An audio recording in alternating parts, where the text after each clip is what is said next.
Girls, నా పేరు నిరీక్షణ్. మేము రాథోడ్ అశ్విని ఛానల్ నుంచి మాట్లాడుతున్నాము.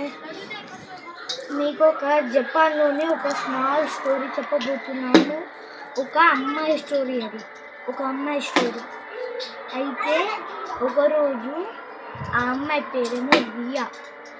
ఆ రియా ఏం చేసిందంటే ఒకరోజు హెయిర్ కట్ చేసుకుని స్కూల్కి వెళ్ళడానికి బస్ స్టాప్ దగ్గర ఆగింది.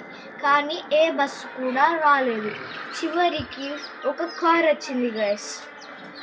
అయితే ఆ కార్ నడుపుతున్న అంకుల్ పాప నువ్వు ఎక్కడికి వెళ్తున్నావు అని అడిగాడంట గైస్.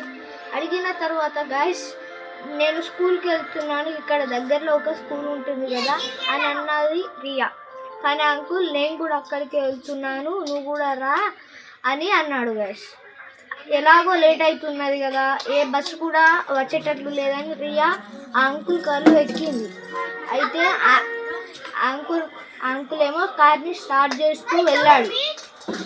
అయితే రియా గమనించింది, ఈ అంకుల్ స్కూల్కి వెళ్ళట్లేదు, ఏదో రాంగ్ ప్లేస్కి వెళ్తున్నాడని రియా తెలుసుకున్నది. అయితే ఆ రోజు రియా హెయిర్ కట్ చేసుకున్న తర్వాత క్యాప్ పెట్టుకుంది. ఆ తర్వాత రియాని అంకుల్ అన్నాడు, రియా క్యాప్ తీయంగానే ఆమె హెయిర్ కట్ చేసుకొని ఉండడం వల్ల ఈరోజు నువ్వు బతికిపోయావు అని చెప్పేసి స్కూల్ దగ్గర డ్రాప్ చేసేసి వెళ్ళిపోయాడు ఆ అంకుల్.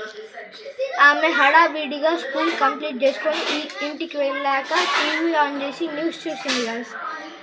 ఆమెని స్కూల్ కాడ దింపిన అంకుల్ ఒక సీరియల్ కిల్లర్. కటింగ్ చేసుకోకపోతే 1000 అమ్మాయిలని చంపేశాడు. ఇంతే గైస్, బాయ్.